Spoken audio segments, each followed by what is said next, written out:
Você continua funcionando. Por fora, tudo parece normal. Por dentro, algo ficou distante, e você não sabe dizer quando isso começou. Você acorda, o corpo levanta, a rotina começa. Não existe drama, não existe colapso visível, só uma leve camada de silêncio por dentro, como se algo tivesse sido colocado entre você e o que você sente. As coisas ainda acontecem, você responde mensagens, cumpre prazos, sorri quando é necessário, conversa, participa, mas existe uma diferença sutil. Você está lá e ao mesmo tempo não está. Não é tristeza, não exatamente. É mais vazio do que dor, mais ausência do que sofrimento. Um espaço neutro, um lugar onde antes havia intensidade. Você tenta lembrar. Quando foi que as coisas começaram a ficar assim? Não houve um dia específico, nenhuma ruptura clara, nenhum evento que explique. Foi lento, imperceptível, como a luz que vai diminuindo sem que você perceba até o quarto já estar escuro. Você ainda sente, mas é distante, como se a emoção estivesse do outro lado de um vidro. Você reconhece que algo deveria tocar, mas não toca. Você sabe que algo deveria doer, mas não dói. E essa ausência começa a incomodar mais do que a dor antiga. Existe um cansaço que não aparece no corpo. Ele mora atrás dos olhos, ele pesa na cabeça. Não é sono, é exaustão mental. É como se pensar tivesse ficado pesado demais, como se sentir tivesse ficado caro demais. Você começa a preferir o neutro, o meio termo, o silêncio interno. Porque sentir exige energia, e energia já não sobra. Aos poucos você para de reagir como antes. Coisas que antes despertavam algo em você, agora passam direto. Boas notícias, más notícias, nada chega inteiro. Tudo chega amortecido, como se a vida estivesse acontecendo em volume baixo. E você não comenta isso com ninguém, porque externamente não há problema. Você não desmoronou, você não perdeu tudo, você continua funcionando. Talvez até melhor do que antes, mais controlado, mais racional, menos intenso, mas também menos vivo. Existe um tipo de vazio que não faz barulho. Ele não grita, não chora, não implode. Ele apenas ocupa espaço, silenciosamente, e você começa a se acostumar com ele. Você percebe que está menos irritado, mas também menos empolgado, menos triste, mas também menos feliz. Como se a régua emocional tivesse sido ajustada para baixo, para um nível seguro, para um nível suportável. Você começa a viver no automático, e o automático é eficiente. Ele protege, ele evita excessos, ele evita quedas bruscas, mas ele também reduz a cor das coisas. Há momentos em que você se observa de fora, como se estivesse assistindo a si mesmo agir, respondendo, falando, rindo, mas internamente existe uma camada de distância, uma pequena separação entre quem você é e quem está ali. Você não sente exatamente dor, e isso confunde, porque se não dói, então não deveria ser um problema, mas há algo errado na ausência, há algo estranho em não ser afetado. Você lembra de uma época em que sentia mais, mesmo quando doía, mesmo quando era difícil. Pelo menos havia intensidade. Agora existe estabilidade, mas uma estabilidade vazia. Você começa a questionar se isso é maturidade, se é crescimento, se é simplesmente aprender a não se envolver demais. Mas no fundo você sabe, não é maturidade, é afastamento. Você ainda participa da própria vida, mas não se sente dentro dela. É como caminhar por um lugar conhecido e perceber que nada mais desperta reconhecimento verdadeiro. Tudo parece um pouco distante, um pouco apagado. O mundo continua e você acompanha, mas a conexão foi diminuindo, sem aviso, sem anúncio, sem data marcada. Você tenta localizar o momento exato, a conversa, a perda, a decepção, o cansaço acumulado. Talvez tenha sido uma sequência de pequenas coisas, pequenos desgastes, pequenas frustrações, pequenas renúncias. Nada grande o suficiente para justificar um colapso, mas suficiente para provocar um desligamento gradual. Você percebe que não chora mais como antes, não se entusiasma como antes, não se frustra como antes, e isso traz uma sensação estranha de controle, mas também de perda. Existe uma segurança em não sentir tanto. Sentir menos dói menos, mas também vive menos. E você continua, dia após dia, cumprindo, mantendo, sustentando, com essa leve camada de anestesia emocional que ninguém percebe. Nem você percebeu quando começou. Talvez tenha sido uma proteção, talvez tenha sido uma defesa, talvez tenha sido apenas cansaço acumulado demais. Mas agora está aqui. Esse espaço neutro, esse silêncio interno, essa ausência que não sabe explicar. E o mais desconcertante é isso.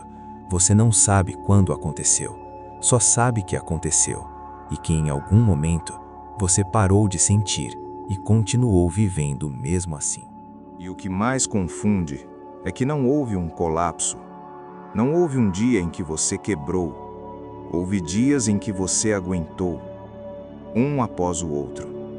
A mente aprende rápido. Quando sentir dói demais, ela reduz o volume.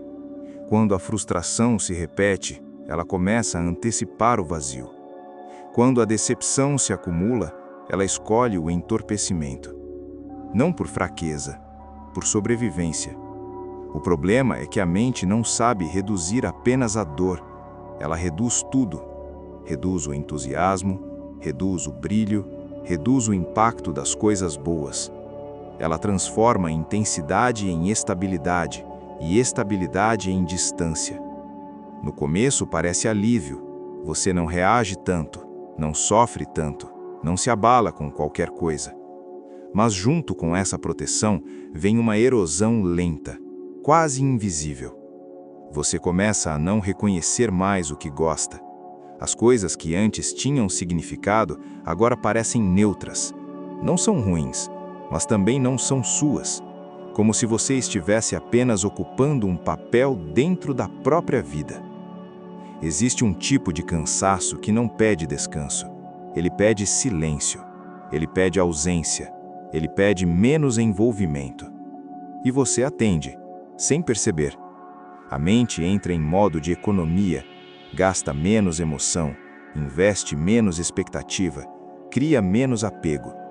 Porque apego gera risco, expectativa gera queda, envolvimento gera exposição. Então você se fecha, não por escolha consciente, mas por adaptação. Você começa a se sentir mais funcional do que vivo.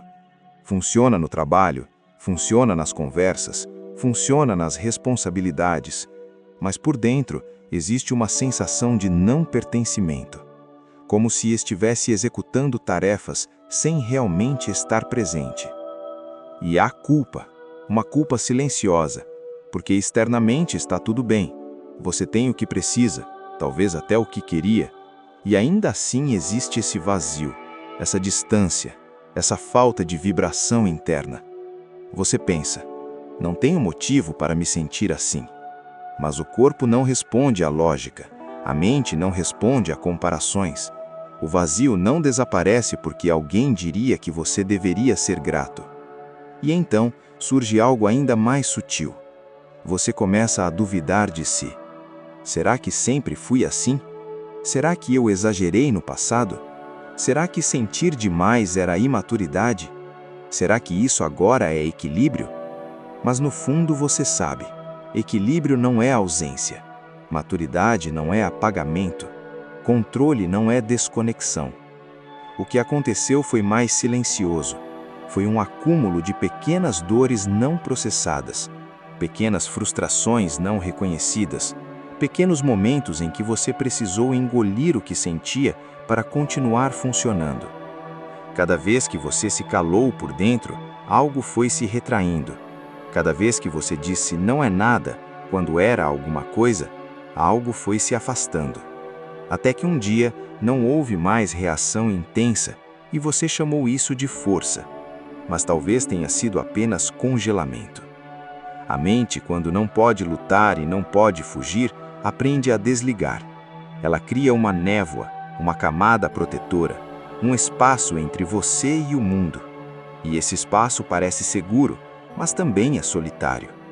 Você começa a viver em um estado constante de meia presença. Não sofre profundamente, mas também não experimenta profundamente. Tudo é raso, tudo é administrável, tudo é suportável. E suportável não é o mesmo que vivo.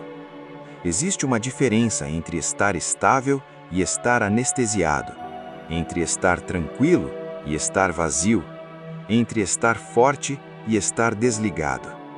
A parte mais difícil é que ninguém percebe, porque você não desmoronou, você não pediu ajuda, você não parou, você continuou. E continuar sempre foi visto como sinal de força. Mas por dentro existe uma pergunta que começa a ecoar. Quando foi que eu deixei de sentir? E essa pergunta não tem resposta exata, porque não houve um momento, houve um processo, lento, silencioso, gradual, uma adaptação constante a pequenas perdas emocionais. Você não parou de sentir de uma vez, você foi diminuindo a intensidade, diminuindo a expectativa, diminuindo a exposição, até que restou um espaço neutro, seguro, controlado, vazio. E talvez agora você esteja começando a perceber, não como uma explosão, mas como um reconhecimento, um entendimento quieto, uma consciência que surge devagar. Agora eu entendo que não foi fraqueza, não foi frieza, não foi falta de caráter, foi cansaço, foi defesa, foi sobrevivência emocional. Mas entender não muda o fato de que ainda existe essa distância, essa camada entre você e o que acontece, esse modo automático que continua rodando. Você olha para a própria vida como quem observa algo através de um vidro. Sabe que está ali, mas não sente o toque direto. E talvez o mais honesto seja isso. Você não sabe exatamente quando parou de sentir, mas sabe que está aqui agora, entre o funcionamento e a ausência, entre a estabilidade e o vazio, entre estar vivo e apenas continuar.